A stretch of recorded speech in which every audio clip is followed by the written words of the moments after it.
Welcome again my friends and dear student, myself Mahendra Devanda.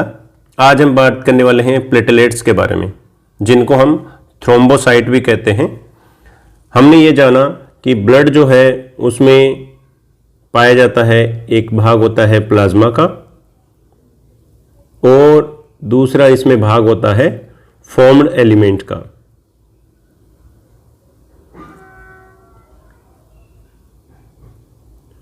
Formed element जिसमें कॉर्पस्कल्स भी कहते हैं, यानी इसमें सेल्स पाई जा रही है।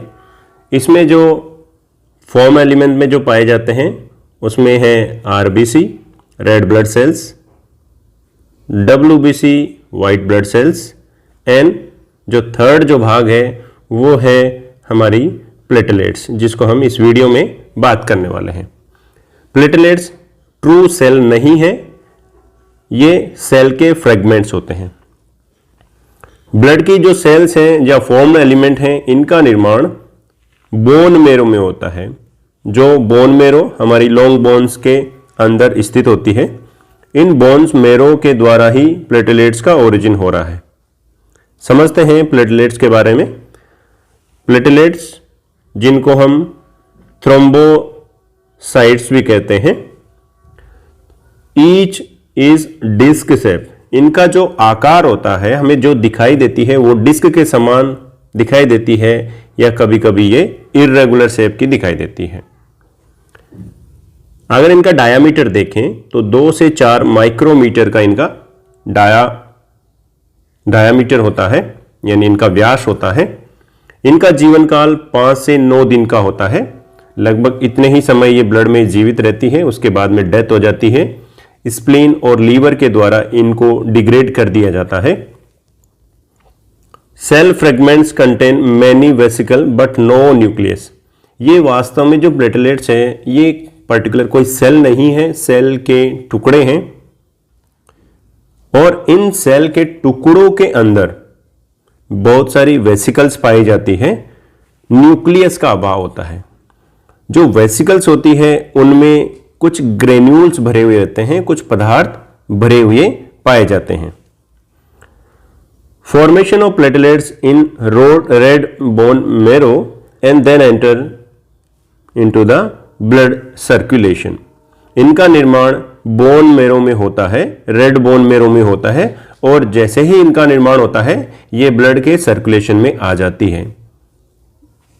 नॉर्मली अगर प्लेटलेट्स की संख्या देखें तो लगभग 1.5 लाख से 4 लाख तक पर माइक्रोलीटर ब्लड में प्लेटलेट्स की संख्या पाई जाती है।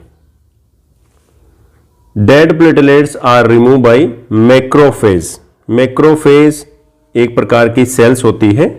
मैक्रोफेजेज जो सेल्स हैं वो सेल्स क्या करती है, जो मर चुकी है जो प्लेटलेट्स हैं उनको ब्लड से रिमूव करने का काम करती है, यानी फेगोसाइटोसिस का काम करती है मैक्रोफेजेज सेल्स।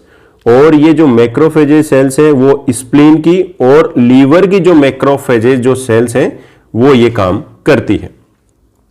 यहां डायग्राम में ये एक कलर पिक्चर से हमें प्लेटलेट्स की संख्या दिखाई दे रही है। ये एक platelets, second platelets, third, fourth, fifth, इस प्रकार की ये सेल्स दिखाई देती है। और जो यहां दूसरा जो डायग्राम है उसमें इसमें पाए जाने वाले कुछ पदार्थ, जैसे इसमें कुछ ग्रेन्यूल्स पाए जाते हैं, ग्लाइकोजन स्टोर पाया जाता है। इसके अलावा इसमें माइटोकॉन्ड्रिया भी पाए जा रहे हैं। नेक्स्ट हम बात करते हैं कि इसका प्लेटलेट्स का ओरिजिन किस प्रकार से हो रहा है। प्लेटलेट्स का जो ओरिजिन होता है वो होता है हीमोसाइटोब्लास्ट जो सेल्स होती है उनसे होता है। और हीमोसाइटोब्लास्ट जो सेल्स हैं वो एक प्रकार की प्लूरिपोटेंट स्टेम सेल्स होती है। स्टेम सेल्स वो सेल्स होती हैं जिनसे कई प्रकार की कोशिकाओं का निर्माण होता है। वो एक ही प्रकार की भी सेल का निर्माण कर सकती है या बहुत सारे प्रकार की भी सेल्स का निर्माण कर सकती है। जैसे कि हमारी एपिथेलियम सेल्स, वो सिर्फ एक ही प्रकार की सेल्स का निर्माण करती है, यानी वो डिवाइड होकर एक ही प्रकार की सेल बनाती है, इसलिए उसको यूनिपोटेंट कहते हैं। कुछ मल्टीपोटेंट होती है, मतलब जो मल्टीपल सेल का निर्माण कर सकती है, वो स्टेम सेल मल्टीपोटेंट कहलाती है। यहां जो सेल्स है प्लूरिपोटेंट है। प्लूरीपोटेंट का मतलब हो गया कि ये अधिकतम जो सेल का जो निर्माण कर सकती है वो प्रकार की स्टेम सेल है। इसके अलावा एक और होती है टोटीपोटेंट सेल्स, मींस वो सेल जो सब कुछ बना सकती है, जैसे कि जाइगोट जो होता है उसको हम टोटीपोटेंट सेल के रूप में जानते हैं।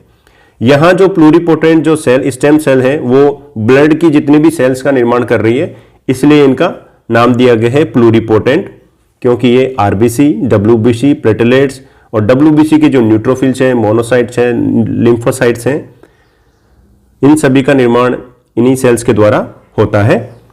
तो प्लूरीपोटेंट स्टेम सेल्स कन्वर्ट होती है माइलोइड स्टेम सेल्स में। माइलोइड स्टेम सेल्स मेगाकैरियोब्लास्ट में कन्वर्ट होती है और मेगाकैरियोब्लास्ट मेगाकैरियोसाइट्स में कन्वर्ट होती है, और मेगाकैरियोसाइट्स में जब फ्रेगमेंटेशन होता है, इसके जब टुकड़े होते हैं तो प्लेटलेट्स का निर्माण होता है। यहां पर ये दिखाई गई है, ये जो सेल है ये प्लूरीपोटेंट सेल है। इसमें डिफरेंशिएशन होने से ये कन्वर्ट होती है माइलोइड स्टेम सेल में, और फिर माइलोइड स्टेम सेल कन्वर्ट होती है मेगाकैरियोब्लास्ट में। जो ये सेल है मेगाकैरियोब्लास्ट सेल है, ये कन्वर्ट होती है मेगाकैरियोसाइट में, जो मेगाकैरियोसाइट है उसमें कन्वर्ट होती है, और मेगाकैरियोसाइट में फ्रेगमेंटेशन होता है, मींस इसके टुकड़े होते हैं और प्लेटलेट्स का निर्माण होता है। अब हम समझते हैं प्लेटलेट्स के कार्य क्या होते हैं। प्लेटलेट्स हमारे शरीर में रक्त स्कंदन में मदद करती है, यानी जो खून का जो थक्का बनता है उसको थक्का बनाने में मदद करती है। प्लेटलेट प्लग फॉर्मेशन इन हीमोस्टेसिस। हीमोस्टेसिस क्या होता है? हीमो का मतलब होता है ब्लड यानी रक्त, और स्टेसिस का मतलब होता है स्टॉप होना, रुकना, यानी ब्लड का रुकना। यानी जो प्लेटलेट्स हैं प्लेटलेट प्लग फॉर्मेशन करके ब्लड को रोकने का कार्य करती है। जब भी कभी कट लगती है, कहीं घाव होता है, तो वहां से ब्लड निकलना चालू हो जाता है, लेकिन थोड़े समय बाद में ब्लड रुक जाता है।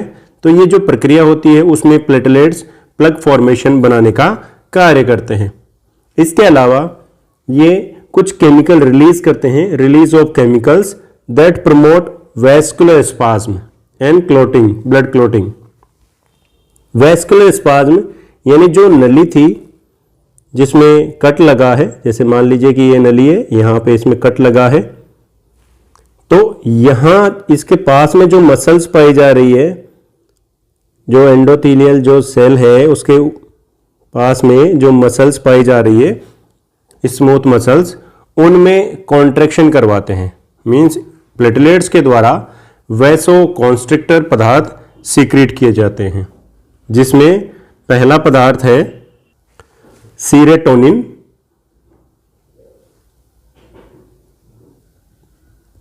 और दूसरा जो पदार्थ है वो है थ्रोम्बेक्सिन।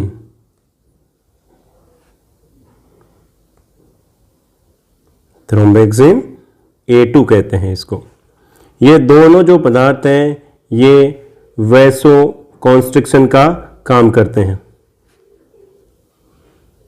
यानी जो ब्लड वेसल्स है उसका जो डायामीटर है उसको कम करने का काम करते हैं, ताकि ब्लड का फ्लो कम हो सके और ब्लड का लॉस कम हो सके। तो ये प्लेटलेट्स का एक महत्वपूर्ण कार्य भी है। इसके अलावा इस पूरी प्रक्रिया से जो क्लॉटिंग मैकेनिज्म हो रही है, इससे क्या हो रहा है, ब्लड लॉस नहीं होगा, यानी ये इससे ब्लड की लॉस जो हो रही है वो रुक जाता है, और जो डैमेज ब्लड वेसल्स हैं वो भी इसमें कहीं ना कहीं रिपेयर करने में भी मदद करता है, क्योंकि प्लेटलेट्स के द्वारा एक पीजीडीएफ का सिक्रीशन करता है, और पीजीडीएफ क्या करता है, जो एंडोथेलियल जो सेल्स हैं उनको रिपेयर करवाता है, उनको बनाने में मदद करता है। इन सब के अलावा प्लेटलेट्स सामान्यतः हमारे ब्लड में पाई जा रही है, लेकिन वो आपस में एक साथ जुड़ती नहीं है। जब घाव होता है या हमें कट लगती है तभी इनका एक साथ जुड़ाव होता है, मींस प्लेटलेट प्लग बनता है, लेकिन सामान्य रूप से ये जो ब्लड में फ्लो करती रहती है तब इनका एग्रीगेशन नहीं हो पाता है। इसलिए होता है क्योंकि जो ब्लड की जो वेसल्स है, एंडोथेलियल जो सेल्स हैं, जो लाइनिंग है, उन सेल्स के द्वारा कुछ पदार्थ का सेक्रेशन किया जाता है, जिसमें है नाइट्रिक ऑक्साइड व प्रोस्टासाइक्लिन,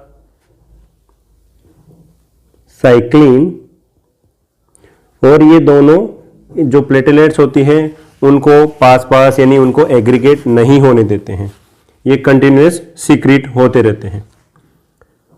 ये थे प्लेटलेट्स के फंक्शन की बात। यहाँ आप डायग्राम में भी देख सकते हैं जो रेड ब्लड सेल्स है, वेसल्स जो प्लेटलेट्स हैं बहुत ही छोटी सेल्स है, इनके आकार के आधार पर भी आप अनुमान लगा सकते हैं कि आरबीसी के लगभग ये लगभग 1/4 इसका साइज होता है, छोटा होता है, जैसे कि यहाँ प्लेटलेट प्लग का फॉर्मेशन हुआ है। ये थे इसके फंक्शन की बात। Thank you.